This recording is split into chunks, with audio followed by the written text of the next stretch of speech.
Hello everybody, we're back on Acidus Crack with the two legends, that is Mr. Lopatka and Mr. Ubivator. Lopatka going on Cortex rather today and in red, starting in the very forward spawn position here, and Ubivator yet again on the channel. Let's hope he can do better than last week. And is playing Cortex today instead of the Armada that we saw him last time, and also going vehicles. Lopatka though deciding, actually choosing to go bots here instead.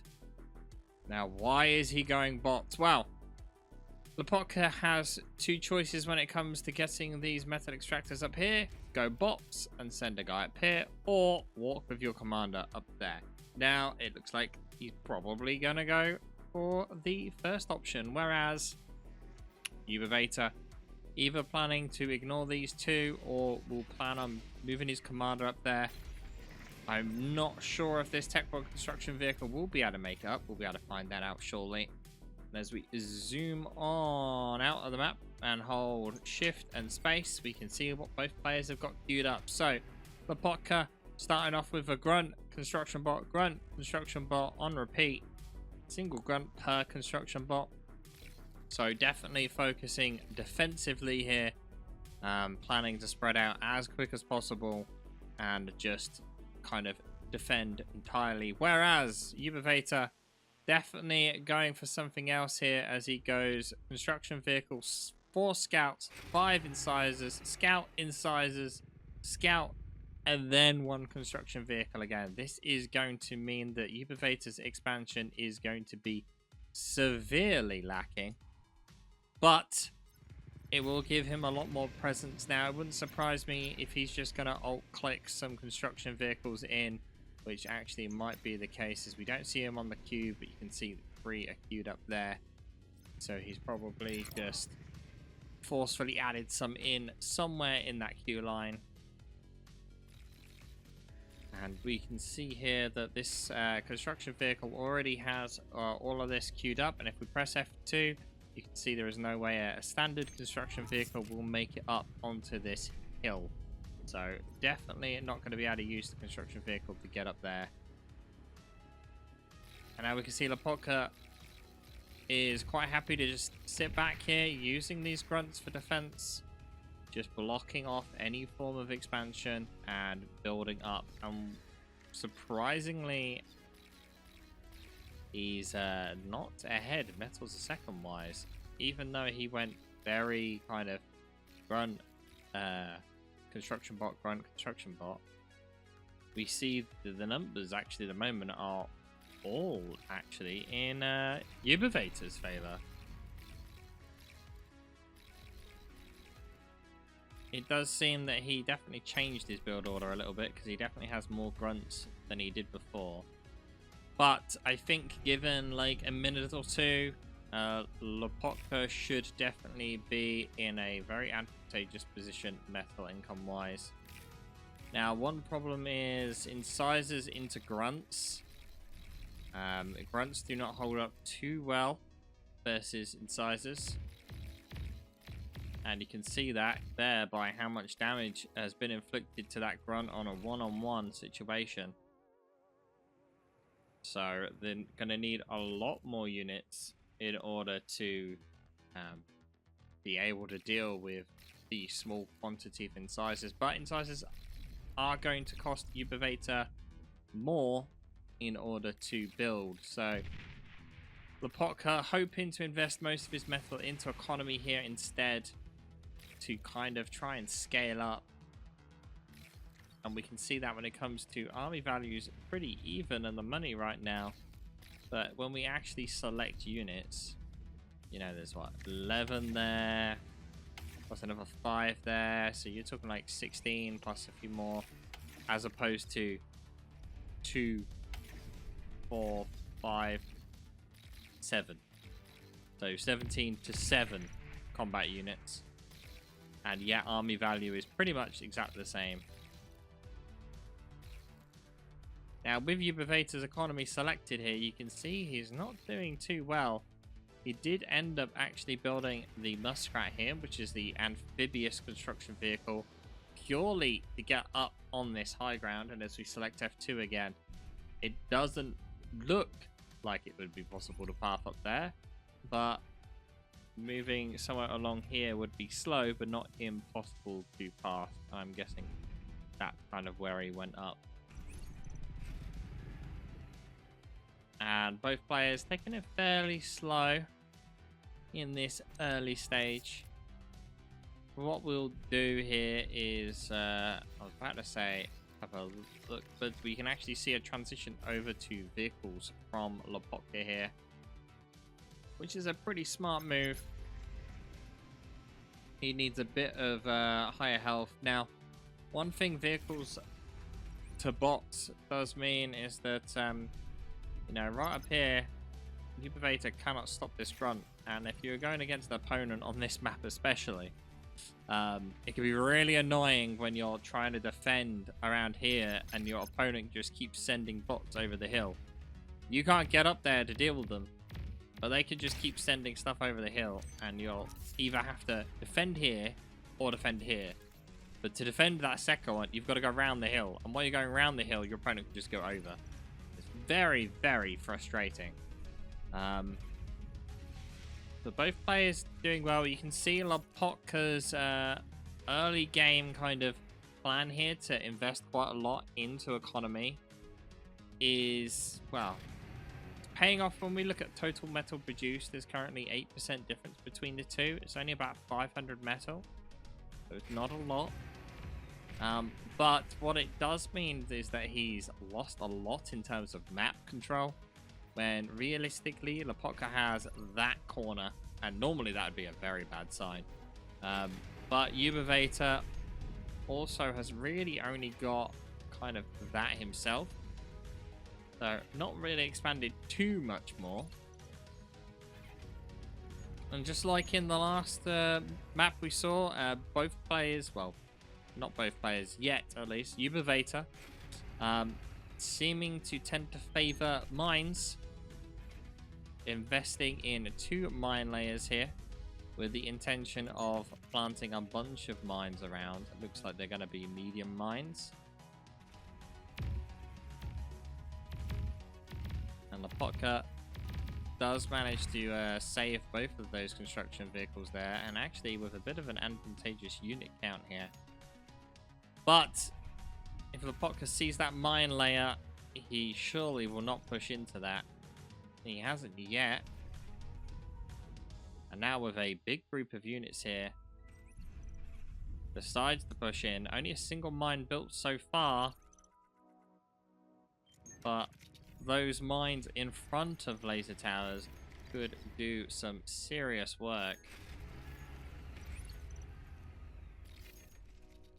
And surprisingly not really doing much to defend this side here for those units.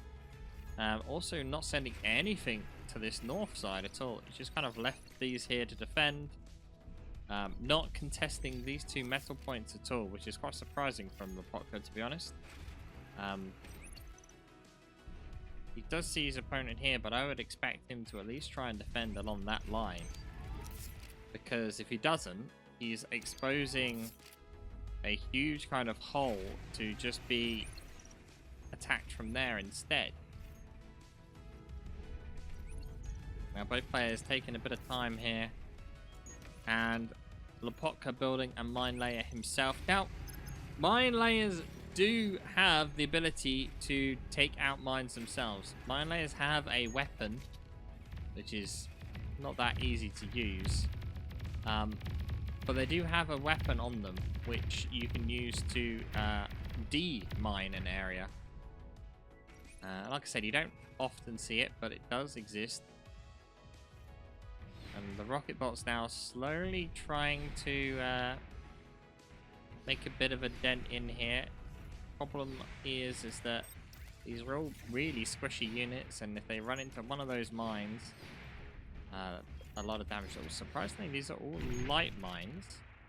If that was a medium mine, that would have one-hit killed those units.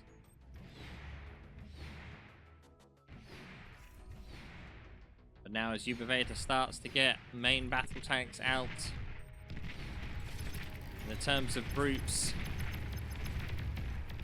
Lopatka's going to have to rely on surrounding the enemy brutes in order to come out on top there. But with the mines right in front, that is going to prove difficult.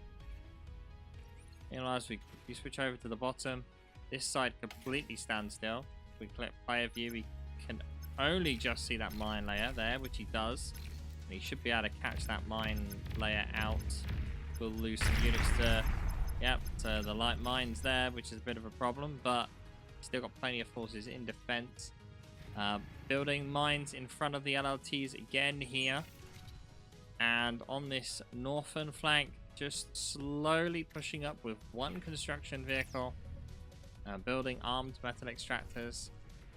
We see, looking at the base here, a decision to go into air from Ubivator, building some bombers, which is a good plan actually, because a lot of these windmills are placed very close together. Just enough, I think, that they won't chain, but still close enough where you can get a big chunk in one go. There is a decent amount of air defense though ready to go before any air's even left the ground. But with Tech 2 now, it does seem that Lopatka's happy to just buy time. And we can see this is where different methodologies are going to stack up. One opponent is choosing to stay on Tech 1 and go into, you know, different units, air, the intention of inflicting more damage, whereas the other one has decided to tech up. Whose choice would be correct here? It'll be hard to say.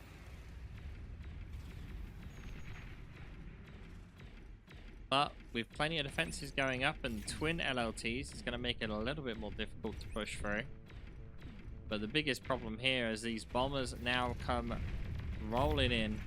How much damage are they going to be able to inflict? Build power very well spread out. Not managing to get any of the build power. Gets a little bit of winds and a couple of metal extractors. That was a lot better of a bombing run. And that's a big chunk of wind actually taken out with one bomber left. Oh, here comes the second one actually.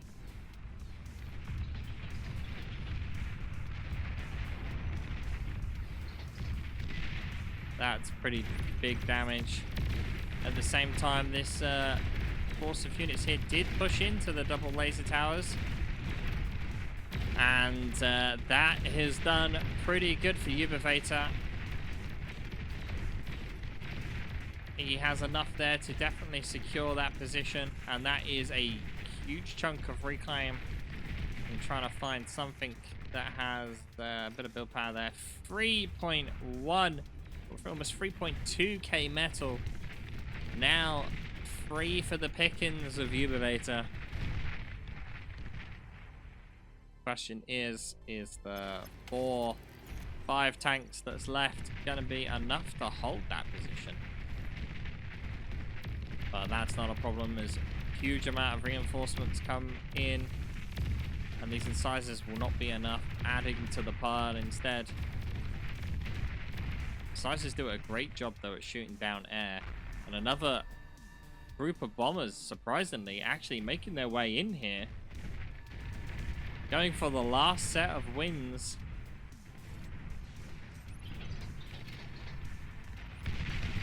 Hitting the energy converters. Now, Lopatka is Tech 2, and building all of these Tech 2 metal extractors is going to cost him a lot of energy. Not only that, but they use 20 energy a second. And this is going to hurt him big time, actually. Meanwhile, on the northern side, with Tigers out now to defend, to attack rather, Lopatka trying to make the most of this Tech 2. And is now going to apply some pressure onto Ubivator. Ubivator himself, look at how much metal he has right now. When we actually check the stats here, you can see metal excess going up and up. There's a 3.4k metal excess currently. Now this force does have a Fury flak. And Tech 2 Air has actually been built from Ubivator. You don't see that very often. And that flak is doing a great job of keeping those gunships in bay. Now Lopatka could really do with heading south here and getting some big economy damage.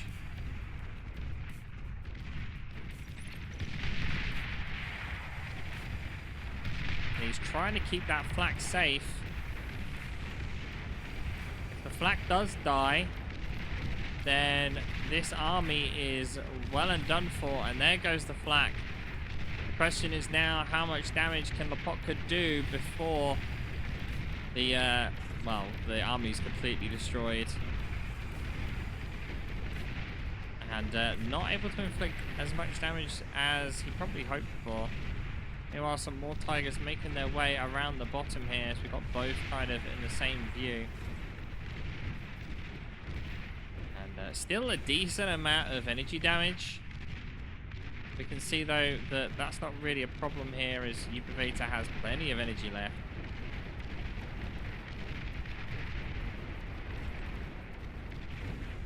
And not only that, but leaving a decent amount of metal on the field, and we can see resources wise everything is advantage Ubivator.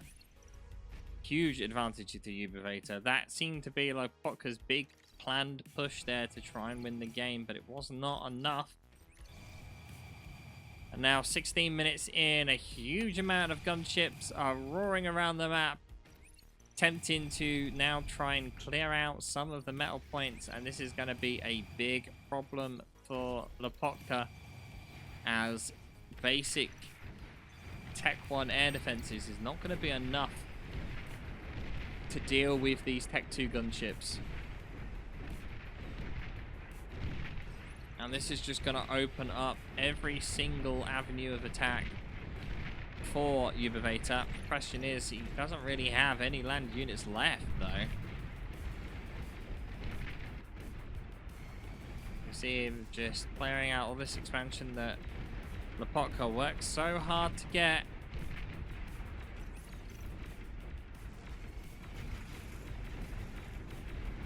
All of it gone.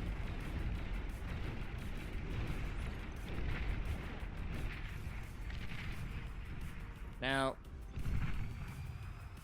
Lopatka is aware that with his opponent investing so much into air, basically Ubivator has ceded ground control.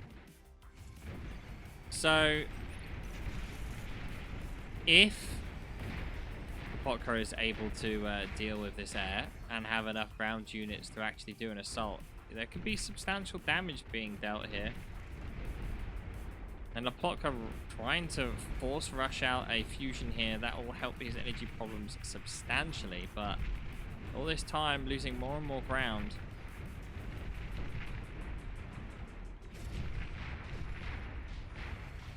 Enough flax here though, taking those gunships down pretty quick. Gunships though, leaving no wreckage behind. They do cost 6,800 energy to produce and 370 metal. Be interesting to see if he decides to build some dragons. They'll be able to last a lot longer versus those flax.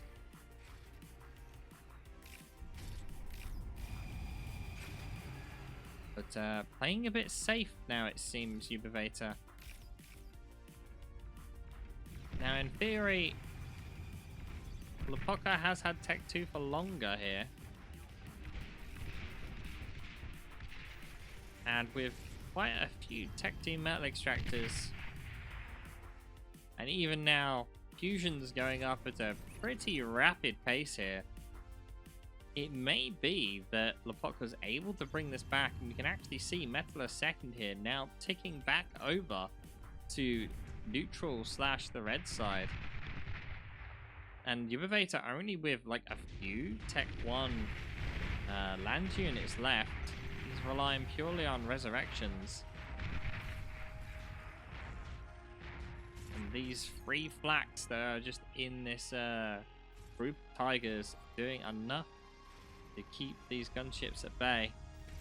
Realistically, Ubivator needing some form of ground units, and we can actually see now with a Tech 2 land factory, he will now fight fire with fire, building his own tigers and actually stopping with this Tech 2 air factory. Now, one of the reasons you can see here is the very, very fast air constructors from Tech 2.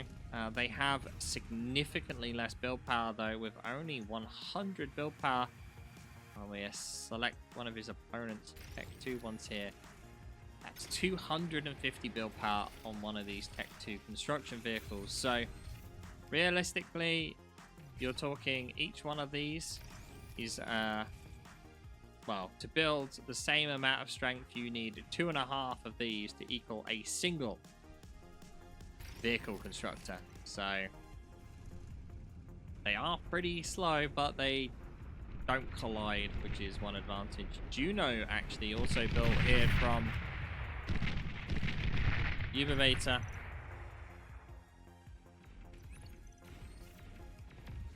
And it's not looking good for Lopatka here. He's not really been able to do much since that bombing run. Trying to get a bit of initiative back here, but he has had to invest quite a lot into anti-air, which means that although he has quite a big force here, he has nowhere near enough. And as soon as all those flaks are gone, the gunships already making their way back.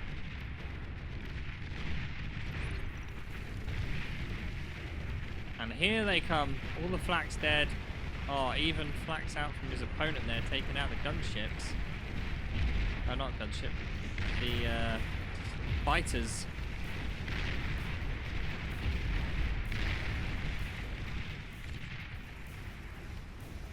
A lot of Reclaim though left right outside of the base of Lopatka here. We quickly select that. 6k metal. Huge amount of metal. And actually, this amount of metal here would actually bring Lopatka in the lead. But Ubivator coming in with a huge group of resbots. Oh, but a huge chain hits there as the Tsar does a great job. Radar jammers actually also coming out from Ubivator. But the big thing here is strategic bombers going for the fusions. But it wasn't enough, needing at least two more bombers to make the run. And the fusions stay alive for now.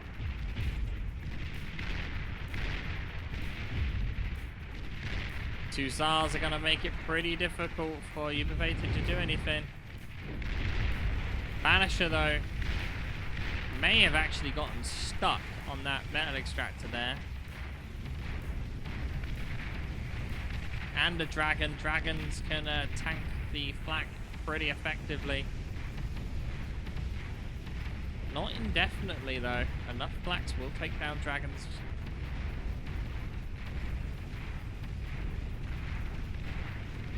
And you see now the dragon actually forced off. Everything's going along on this north side. The big question here is, can Lopatka keep up the pressure?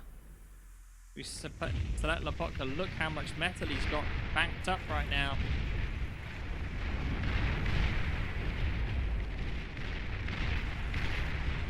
That dragon cost a lot of metal. If Lopatka can get that down, that would be a sizable loss for Ubivator. You see these guys going back here. This is hoping to get resurrected. Never really see air repair pads getting used. That is pretty good. And desperately running off that as he needs it. And if that Tech 2 factory goes down, that is going to be a big loss for Ubivator. But most of the units now pretty low health. Not only that, but there goes the flak. There is some fighters, but you're going to need quite a lot of fighters to take down a dragon in pretty decent time. Not only that, but Banishers also shoot air. And here come the Tech 2 fighters of Ubivator. And that dragon stays alive again.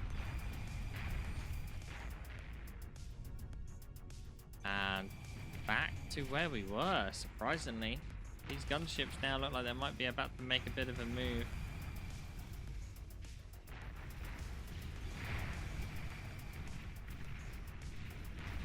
I don't know who's going to win at this point. I mean, Ubivator's in a very strong position. But he's not investing into any form of defenses to hold this position, which he needs everything in units. The problem for him right now is he is lacking them. Zars to field front for damage here, and then the Banishers to apply very, very long range damage. And you can see doing a tremendous job at that. But with Lopatka making a push through a different location now.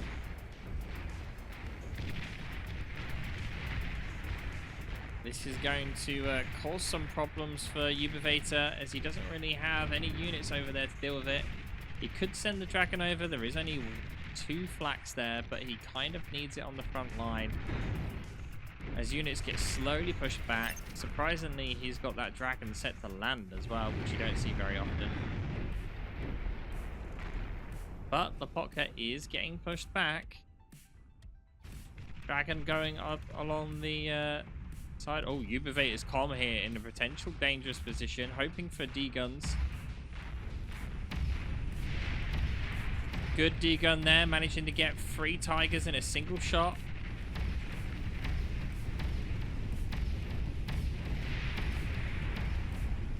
Ubivator's calm, perfectly fine for now.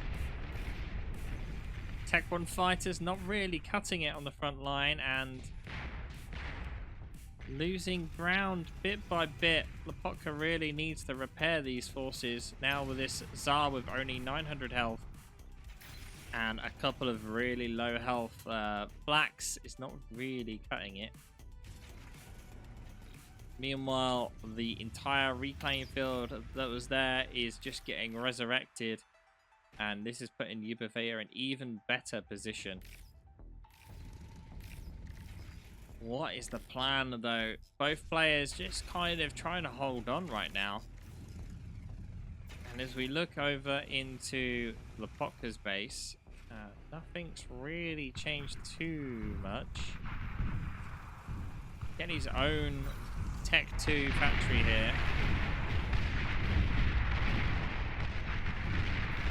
Tech 2 pop-up defenses have been built by both players.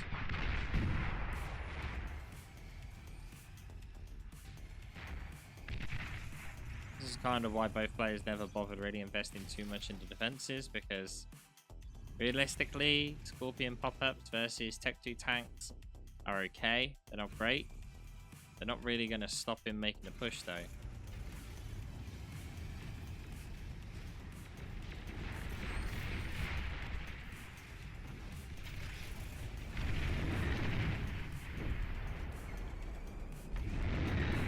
And that Tsar will get killed any second now.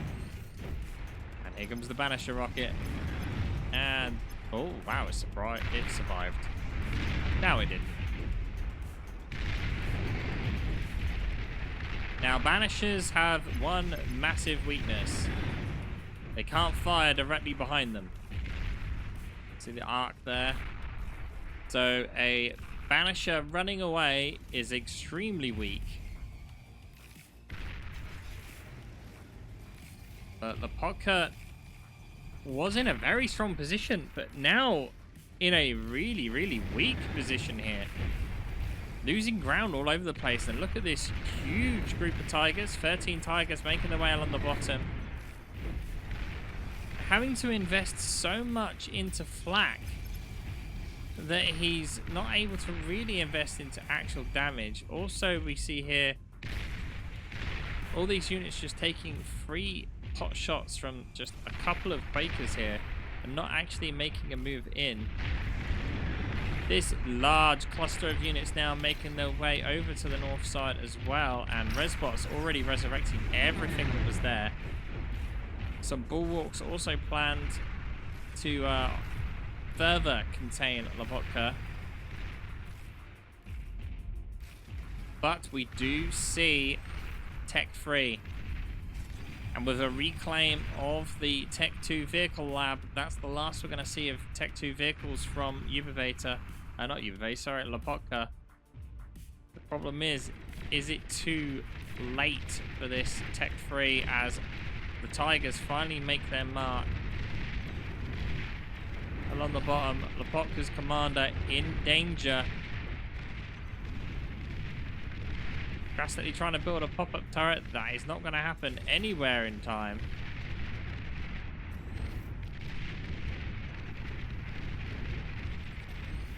We select Ubivator here. No radar, so he doesn't know that Lopatka's commander is cloaked right there. Lopatka very, very lucky. And desperately trying to survive here, getting collapsed on all sides. Lopatka does now have Tech 3 out and about.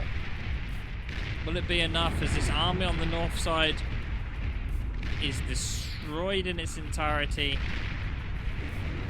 Losing all of your economy on the back line. Too many angles to cover.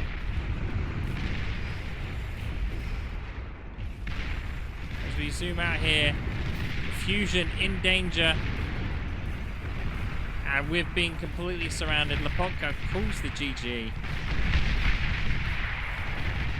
And it was very touch and go there. Ubivator almost losing his base there.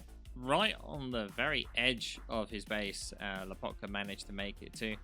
But just due to all of the reclaim that he was able to get, Ubivator ends up winning. Thank you for watching. Don't forget to hit subscribe, and I'll see you guys next time.